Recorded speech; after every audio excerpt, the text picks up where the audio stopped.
우리 교회 덕천교회는 하나님께서 왜 이 땅에 세우셨는가? 또 부족한 목사는 왜 이 교회 담임 목사로 부르심을 받고 세움을 받았는가? 저는 교회에 부임할 때에 하나님께서 제게 주신 목회의 꿈이 있었습니다. 목회의 비전입니다. 저는 그것이 우리 교회를 향한 하나님의 꿈이라고, 하나님의 비전이라고 생각을 하고, 오던 해부터 오늘까지 한결같이 여러분 앉으신 좌측에 상단에 보시면은 우리 교회 비전이 새겨져 있습니다. 사람을 살리고 사람을 세우는 덕천교회가 되기를 하나님은 원하고 계시는 줄 믿습니다. 한번 따라합니다. 사람을 살리고 사람을 세우는 덕천교회 그런 교회 되기를 소망합니다. 아멘.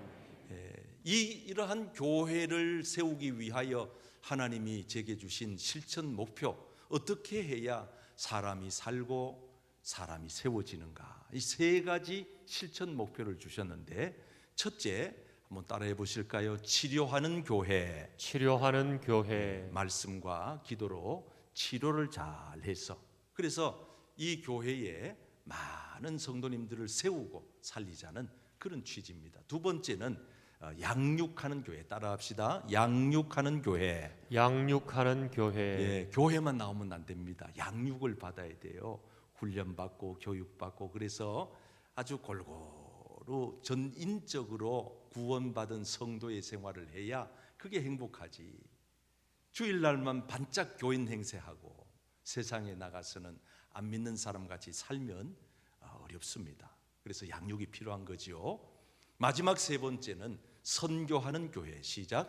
선교하는 교회. 교회의 사명은 처음도 끝도 선교입니다. 하나님께서 죽어가는 많은 영혼들을 우리 교회를 통하여 구원하시라고 오늘 이 귀한 제단을 이곳에 세워놓으신 줄 믿습니다. 그래서 이러한 비전을 올 한 해 잘 이루어가고 또 기도하고 협력해 주시기를 바라면서, 2023년 여러분들이 앉으신 우측 상단에 보면 우리 교회 표가 있습니다. 이 표는 우리 교회가 속한 대한예수교 장로회 총회 통합 측에 속한 주제입니다. 해마다 바뀌는데 저희 교회는 총회 주제를 교회의 표로 해마다 삼고 있습니다. 한번 따라 하실래요? 복음의 사람, 예배자로 살게 하소서. 이와 같은 표가 올 한 해 저와 여러분 우리 교회를 통하여 아름답게 열매 맺는 한 해 되기를 축복합니다. 자, 오늘 첫 번째 시간으로 복음의 사람입니다. 이 복음의 사람이 되어야 예배자로 살 수 있는데, 복음의 사람이 되지도 아니하고 예배자로 산다는 것은, 이것은 불가능한 이야기입니다. 그러면 복음의 사람이란 어떤 사람이 복음의 사람이냐? 예수의 사람, 복음으로 말씀으로 거듭난 사람, 성령을 체험한 사람, 내 주 예수 그리스도를 구주로 영접한 사람. 다시 말하면 이 세상의 세속에 속한 삶이 아닌 영적인 신령한 비밀에 눈을 뜬 사람. 그래서 땅의 것만 바라보고 땅만 소망 품고 사는 이가 아니라 보이지 않는 저 영원한 천국의 소망을 가지고 사는 사람. 그래서 우리가 아파트로 우리가 입주할 때 보면 먼저 그 아파트의 분양권을 받아놓고 아파트가 다 지어질 때까지 기다리는 것처럼, 우리는 지금 영원한 천국에 들어가진 않았지만은 그 영원한 천국의 분양권을 우리의 손에 쥐고 그 천국에 대한 소망을 가지고 오늘 이 땅에서 인내하며 잘 살아야 하나님이 우리에게 약속한 그 영원한 천국의 집에 들어가게 되는 줄 믿습니다. 그래서 저와 여러분들이 금년 한 해 복음의 사람으로, 그래서 이 사명을 잘 감당해서 우리 모든 교회의 성도님들이 정말 행복한 한 해의 신앙 여정이 되기를 축복합니다. 복음이라고 하는 말의 그 원조를 거슬러 찾아 올라가면 초대교회를 우리가 간과할 수 없습니다. 물론 뭐 구약의 말씀도 다 복음이죠. 그러나 예수님께서 이 땅에 오셔서 친히 몸소 십자가에서 희생 제물로 죽으시고 다시 부활하신 이후에 그 성령의 세례, 성령의 선물을 제자들에게 주셨습니다. 성령 받은 사람들의 공동체가 초대교회였습니다. 초대교회를 가리켜 우리는 복음의 공동체라 말합니다. 거듭난 사람들의 모임이다, 그런 뜻이죠. 세속과는 완전 구별된 단체입니다.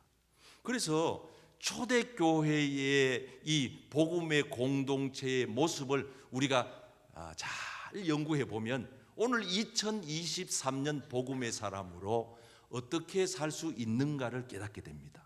그래서 오늘 성경 말씀을 통해서 우리가 한 해 동안 복음의 사람으로 살려면 어떻게 해야 되는가 말씀을 깨닫고 은혜 받고 그대로 살아내는 복된 저와 여러분 다 되시기를 축복합니다. 자, 1번입니다. 첫째, 복음의 사람으로 살기 위해 시작. 복음의 사람으로 살기 위해서는 양육과 훈련에 동참해야 합니다. 한번 따라합니다. 양육과 훈련에 참여해야 됩니다. 참여해야 합니다.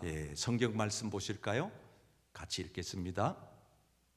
그들이 시작. 그들이 사도의 가르침을 받아 서로 교제하고 떡을 떼며 오로지 기도하기를 힘쓰니라. 초대교회는 사도들, 즉 예수님의 제자들의 가르침을 받았다. 이 원어 성경에 양육을 받았다. 여러분, 부모가 애를 낳기만 하고 돌보지 않으면 그 애가 어떻게 되겠어요? 자칫 잘못하면 흉측한 늑대 소년이 됩니다. 그러니까 우리가 교회에 나와서 교회당만 다니는 게 중요한 것 아닙니다. 교회를 다니면서 우리가 깨달아야 되는 것은 하나님의 말씀으로 우리의 영과 육을 잘 양육받아서 전인적으로 우리의 인격이 하나님이 보실 때에 온전한 구원을 받은 그리스도인이 되어서 하나님을 섬길 때 오늘 저와 여러분들이 복음의 사람으로 살아가게 되는 줄 믿습니다. 자, 가르침을 잘 받아야 됩니다. 교회는 가르침을 받으러, 말씀을 배우러 오는 것입니다. 이것은 그냥 하늘에서 뚝 떨어지는 거 아닙니다. 땅에서 솟아나는 거 아니에요. 훈련입니다. 그래서 바울은 디모데에게 편지를 쓰면서 이렇게 말하지요. 예수의 좋은 병사가 돼야 된다. 군인이라는 거예요.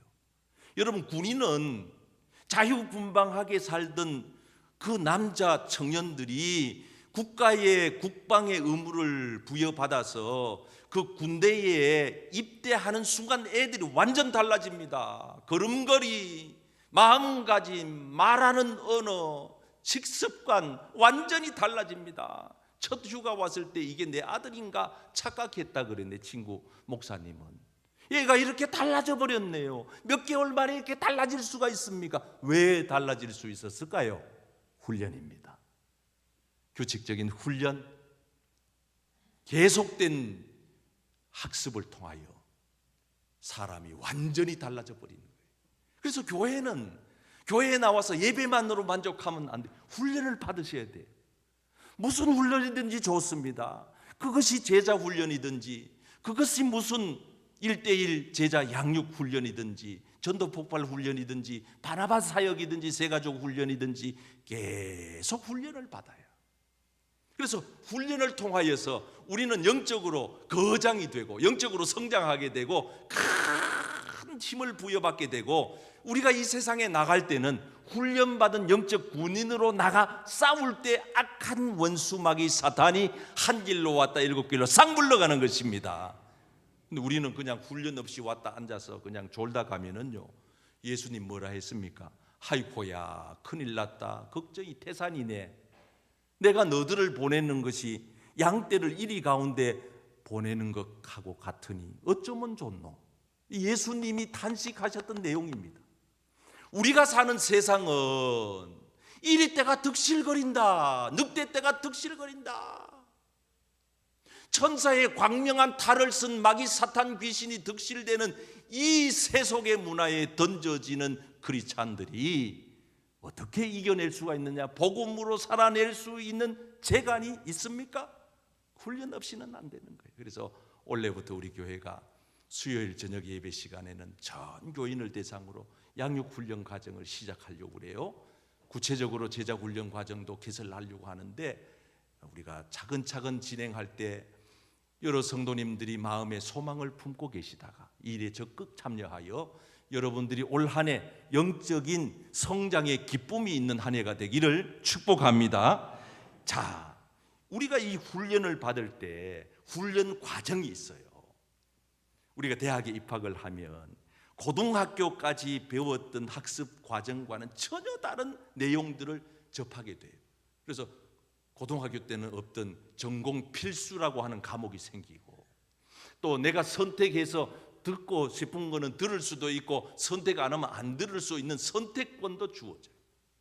필수 과목이라는 게 있다 이 말이에요. 이거는 전공 필수는 졸업하기 위해서 반드시 그 과정을 거치지 않으면 졸업을 안 시키는 제도입니다. 교회도 마찬가지입니다. 양육 과정이 있습니다.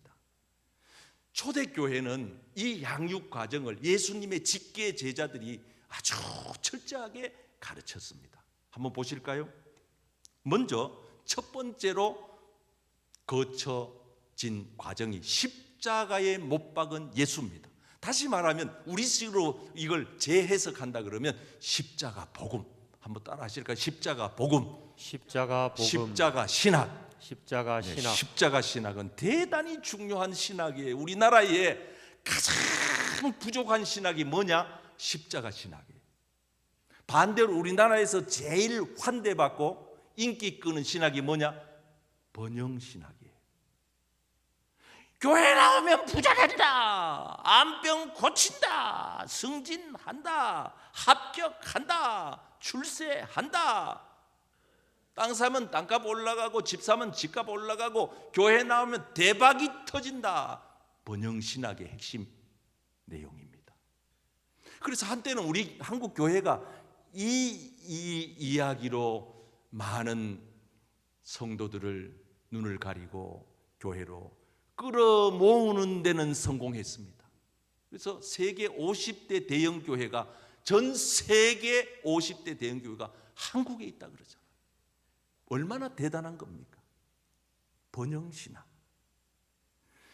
여러분, 이제 이 번영신학은 1990년, 2000년대를 기점으로 서서히 저물어가는 신학이 되어버렸습니다. 이제 다시 복음의 본질로 돌아가는 교회들이 살아나는 거예요.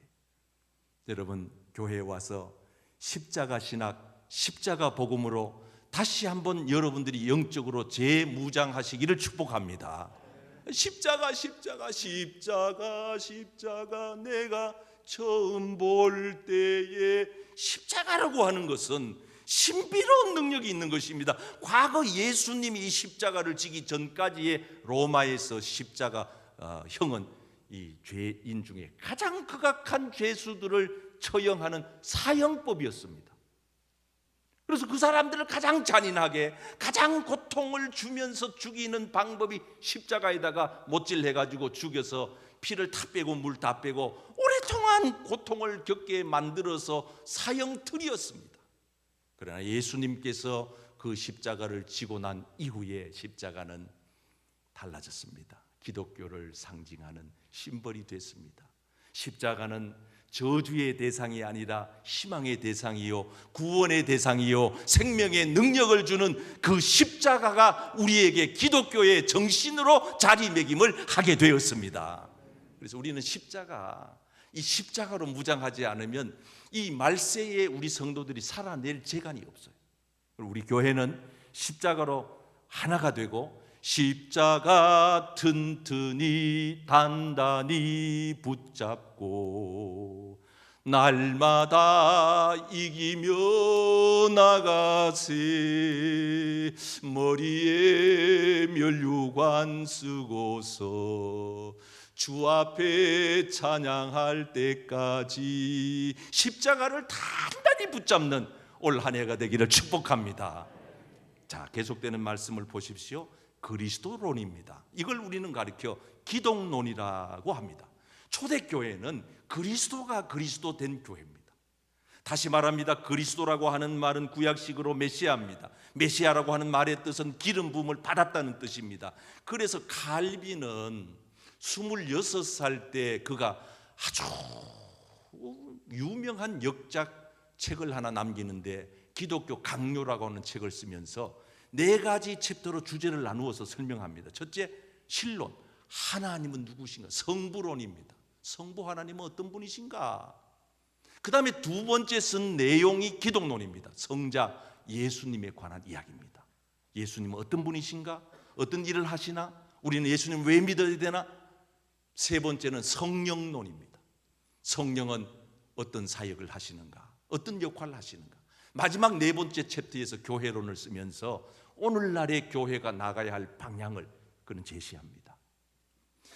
이미 초대교회의 사도들은 이 양육 과정을 다 알고 있었다는 겁니다. 그러니까 이게 현대 교인들 가운데 한번 물어보세요. 교회 왜 갑니까? 교회 예수 믿으러 가요. 그러고 난 다음에 이렇게 물어보십시오. 예수가 누굽니까? 머리 끓습니다. 내가 교회에 나가는 것은 예수 믿는 것이 분명한데 내가 믿는 그 예수가 누구냐고 물으면 머리 끓습니다. 누구지? 저 유태의 청년 이름인가? 대답을 못합니다. 왜 그렇습니까? 나의 예수가 없기 때문입니다. 저의 예수는 있는데, 성경의 예수는 있는데 나의 예수는 없습니다. 아버지의 예수는 있는데 할아버지는 순교자였습니다. 그런데 손자는 나의 예수가 없는 겁니다. 저는 금년 한 해 우리 덕천에 속한 모든 성도님들이 나의 예수님을 만나서 나의 예수님을 통하여 영적으로 새로워져서 한 단계 더 도약하는 축복의 한 해가 되기를 축원합니다. 38절, 회개와 세례와 죄 사함의 놀라운 과정입니다. 교인이 되면은, 교회를 나오면은, 우리 교회 같은 경우에는 반드시 새가족 양육을 받아야 됩니다. 사주입니다. 어떤 분들은 내가 저쪽 교회에 있을 때 교회를 3년 다녔는데요, 이거에 와서 또 이거 내가 다 하는 거 배워야 됩니까? 배워야 됩니다. 왜 그렇습니까? 우리 교회의 양육 시스템이기 때문에 그렇습니다. 그분이 다른 교회에서 중직자 직분을 받았다 하더라도 우리 교회의 영적인 룰을 따라야 됩니다. 그래서 원래는 철저하게 우리 새가족부에서 4주간의 양육 과정을 거치고, 그 다음에 중요한 것은 그 4주간 양육 과정 거쳐서 수료하신 분들을 그대로 방치해 버리니까 정착률이 떨어지는 거예요. 해마다 100명이 전도되어 가지고 등록을 하면은 연말에 가가지고 남아 계시는 분들은 20명, 30명밖에 안 되니 이거는 안 된다. 그래서 이어지는 4주간의 양육 과정을 거치게 가능하면 그렇게 우리가 시스템을 만들어 올해부터 시행을 하려고 하는 겁니다. 여러분, 중요한 것은요, 교회에 나와서 이렇게 체계적으로 양육을 받으시고요, 세례를 받으셔야 돼요. 어떤 분들은 평생 교회를 나왔다고 하는데 세례를 안 받으시거나 안 받으려 해요. 그건 예수 사람이 아닙니다. 그냥 그렇게 살다가 종교인으로 머물러 있겠다는 겁니다. 그러시면 안 돼요. 오늘 우리가 교회에서 체계적으로 양육을 받고 세례를 통하여 놀라운 신비로운 제2, 제3의 우리 인생의 문이 확 열립니다. 마치 아기가 태어나서 생명은 보존되어 있지만은 이 아이가 태어났다고 해서 다 사물을 보는 게 아니잖아요. 어느 정도 적절한 시기가 지나가면 그때부터 장난감도 왔다 갔다, 아빠 얼굴도 왔다 갔다, 엄마 얼굴도 왔다 갔다, 이게 눈에 시야에 딱 들어오는 때가 있는 것처럼 교인도 마찬가지입니다. 교회 온다고 해서 영적인 눈이 처음부터 다 떠지는 게 아니에요. 말씀을 들으셔야 됩니다. 예배를 빠지시면 안 됩니다. 그리고 교육을 받으셔야 됩니다. 그래서 세례를 받고, 그 다음에 보십시오, 마지막 성령의 선물입니다. 한번 따라 하실까요? 성령의 선물. 성령의 선물. 할렐루야. 아멘. 여러분, 우리 교회는 다른 선물 주는 교회가 아니에요. 우리는 밥도 떡도 옷도 주지 않아요. 용돈도 주지 않아요. 그러나 이 덕천재단이 하나님의 재단인 까닭은 이 재단에서는 여러분들에게 성령을 선물로 드립니다. 아멘.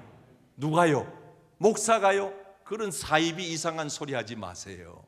하나님이 우리 개개인에게 직접 주시는 선물이 성령의 선물입니다. 아멘. 그러니까 우리는 성령의 선물을 사모할 수밖에 없어요. 아니, 사모하셔야 됩니다. 멸시하면 안 됩니다. 무시하면 안 됩니다. 그걸 회방하면 안 됩니다. 성경에 다른 모든 죄는 내가 다 용서해 줬구만. 그러나 성령 회방죄는 용서치 않으리라. 얼마나 무서운 얘기예요. 그런데 의외로 많은 현대 그리스도인들이 성령님을 무시해요. 교회에 와서도 성령 하나님이 눈에 띄지 않는다고, 손에 잡히지 않는다고, 귀에 들리지 않는다고 마구잡이 시장 막장 장터처럼 행동해요. 이게 과연 성령이 누군지 아는 분의 행동입니까? 아니에요. 그 사람은 제가 볼 때는 하나님의 자녀가 아니에요. 어떤 목사님은 그러더라고요. 그런 사람은 마귀가 조종하는 사람이라고. 그럴 수도 있어요. 마귀의 영이 내게 들어와 가지고 나를 조종하고 있건만 내 자신만 모르는 거예요. 아빠도 알고 엄마도 알고 다 이웃이 다 알아. 장로님도 알고 권사님도 다 아는데 자기 자신만 몰라. 자기가 마귀에 사로잡혀 있는 것을. 얼마나 불행합니까? 얼마나 안타깝습니까? 사랑하는 성도 여러분, 여러분 자녀들이나 여러분 개인이나 우리 교회나 오늘 우리 공동체가 성령에 사로잡혀 이 말세의 시대를 살아내는 우리 모든 복된 성도님들 되시기를 축복합니다. 성령님 우리를 도와주셔야 돼요. 성령님 여러분 자녀에게 기름 부으셔야 돼요. 성령님 우리 교회 예배 가운데 가지가지 은사와 기름을 부어 주시옵소서. 우리 호산나 찬양대의 찬양도 성령의 기름을 부어 찬양해야 그게 노래가 아닌 찬양이 되는 거지. 우리 오케스트라의 찬양도 그 연주가 그냥 뽐내는 연주가 아니라 성령의 기름이 터치돼야 저 연주가 하나님이 기뻐 받으시는, 성령님이 받으시는 연주가 된다, 그 말입니다. 여러분들의 사역에 성령님의 도우심을 받아서 복음의 사람으로 잘 살아내는 올 한 해가 되기를 축복합니다. 마지막 세 번째입니다. 다 같이 읽겠습니다. 복음의 사람 시작. 복음의 사람으로 살기 위해서는 더욱 기도를 힘써야 합니다. 아멘. 성경 말씀입니다. 큰 소리로 읽겠습니다. 시작.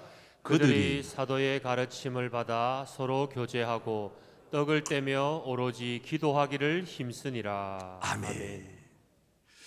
여러분 지금부터 2000년 전에 저 초대교회로 들어가 보면 그 초대교회 상황은 우리 못지않게 참 힘겨웠습니다. 그런데 그들이 지탱하고 버텨내고 복음의 사람으로 살아낼 수 있었던 유일한 비결이 뭐냐? 그 공동체는 기도의 힘이 있었다는 거예요. 오로지 기도의 힘을 썼다는 거예요. 그래서 저는 사도행전을 읽어보면요, 제목을 사도행전이라고 붙여놨지만은 사도들이 복음 전한 여정이라고 적어놨지만은 제 개인적으로는 저는 사도행전 괄호 열고 기도행전이라고 거기다가 부연 설명을 하고 싶어요. 자, 몇 가지만 제가 소개할게요. 기도로 시작하는 사도행전. 예수님 어머니와 여자들이 주님 승천하신 후에 오로지 기도에 힘씁니다. 그러다가 성령 받는 거예요. 여러분 기도하면 여러분들이 지금까지 숙고하고 기원하고 소망했던 것을 하나님께서 하나님의 방법으로 하나님의 때에 이루어 주십니다. 아멘. 껑충띠어 3장에 베드로와 요한이 예루살렘 성전에 예배드리러 올라가는데 성전 문간에서 안진뱅이 하나가 손을 벌리며 구걸할 때 베드로가 나에게는 지금 이 시간 은과 금은 없습니다마는 내가 당신에게 나에게 있는 것으로 지금 주노니 나사렛 예수의 이름으로 일어나 걸으십시오. 할렐루야. 벌떡 일어나 버리는 거예요. 그런데 그게 그냥 됐다고요? 아니요. 기도 시간에 기도를 드리려고 예루살렘 성전에 올라가던 그 시간에 기도의 노하우가 베드로와 요한은 축적돼 있었다 이 말이에요. 이미. 그리고 그것을 습관적으로 규칙적으로 하루 3번씩 기도 생활을 유지했다 그 말입니다. 기도하는 사람들에게 나타나는 하나님의 능력을 맛보시기를 축복합니다. 다 소개 못하니까 마지막 12장 껑충 띄어서 베드로가 복음을 전하다가 옥에 잡혀 들어갑니다. 투옥됩니다. 초대교회 성도들은 할 수 있는 게 없었습니다. 그래서 했는 게 뭐냐? 간절히 그를 위하여 하나님께 기도했다는 간절, 간이 소금에 절이는 것처럼 절박하게. 초대교회가 베드로 사도를 잃어버리면 초대교회는 와야 된다, 무너진다, 끝장난다. 그래서 그 공동체 구성원들이 마지막 마음을 모아서 기도했다는 겁니다. 사랑하는 성도 여러분, 그렇습니다. 이 초대교회 성도들이 그렇게 간절히 기도할 때 어떤 기적이 일어났던가요? 베드로의 옹문만 열렸습니까? 아니에요. 베드로와 같이 갇혔던 다른 죄수들, 옥수들의 감옥의 문도 활짝활짝 다 열려. 그러니까 저와 여러분들이 하나님 앞에 기도하러 맘먹으면 내 문제도 해결하지만 하나님이 내 자식의 문제, 내 남편의 문제, 내 아버지의 문제, 내 모든 주변의 여건에 있는 문제들까지도 해결하시는 하나님이십니다. 이 놀라운 비밀을 깨달을 수 있기를 축복합니다. 마지막 세 번째, 4장 32절입니다. 여기까지만 읽겠습니다. 시작. 믿는 무리가 한 마음과 한 뜻이 되어 모든 물건을 서로 동령하고 자기 재물을 조금이라도 자기 것이라 하는 이가 하나도 없더라. 한번 따라 하실까요? 복음의 사람은 자기 것을 내려놓습니다. 자기 것을 내려놓습니다. 초대교회 공동체가 초대교회를 이룰 수 있는 가장 큰 원동력은 뭐냐? 내 것을 주장하지 않았다는 거예요. 만약에 초대교회가 자기 것을 주장했더라면 오늘날 저런 교회로 칭찬받고 모범적인 모델 교회가 못 됩니다. 주장해 보세요. 그런데 내 것을 갖다가 물질을 사도들에게 갖다 주니 사도들이 그걸 가지고 가난한 사람들을 돕고 병든 사람들을 돌보니 초대교회가 복음을 듣기 전에 이미 마음의 문이 열려버린, 우리가 어려운 우리 이웃들에게 가서 김치도 나눠주고 사랑의 박수도 주고 사랑을 실천하고 이렇게 하다가 보면 저분들이 마음이 이미 열려져 있어요. 그런데 그 열려진 상태에 복음이 들어가니 십자가의 능력이 나타나더라 그 말입니다. 사랑하는 성도 여러분, 우리 교회는요, 이 자기라고 하는 것을 주장을 하게 되면 4분 오열됩니다. 그리고 분열된 공동체, 분쟁과 다툼이 있는 공동체를 통해 하나님이 영광 받으신 적이 없습니다. 하나님은 그런 교회와 그런 개인과 절대로 같이 동업 일하지 않습니다. 그래서 시편 기자는 말하기를 형제가 연합하여 동거하는 것이, 같이 하는 것이 얼마나 아름다운 거. 여러분, 이 세상에 가장 추한 게 뭔지 아세요? 부부가 한 마음 먹고 한 이불 덮고 같이 먹고 검은 머리 팥불이 될 때까지 살기로 회로하기로 작정해놔놓고 분쟁하고 다투고 싸우고 갈라서는 거. 추하고 보기 싫고 가슴 아프고 속상한 거예요. 여러분 가족들 가운데 그런 분이 계실 수 있어요. 그러나 그 정도로 좋게야지. 이제 깨달았으면 이제는 더 이상 그런 일을 하지 말아야지요. 연합한다는 거. 여러분 장작개비도 하나는 그냥 불 푹 타다 꺼져요.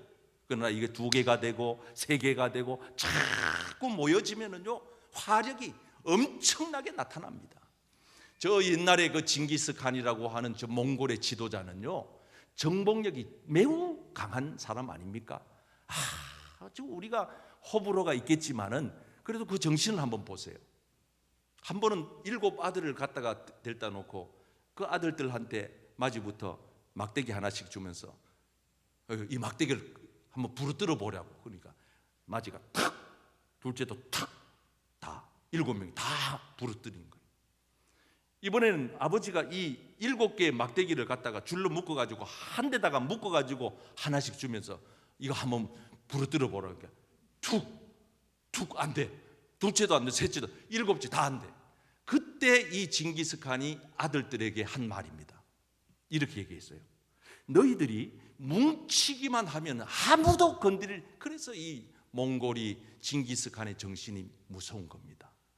저는 이 얘기를 읽으면서 우리 교인들이 만약 2023년 한 해 온 마음과 온 뜻을 하나로 묶어서 단합하고 연합하고 단결하면 악한 원수마귀는 절대 우리 교회를 흔들 수 없습니다. 아멘.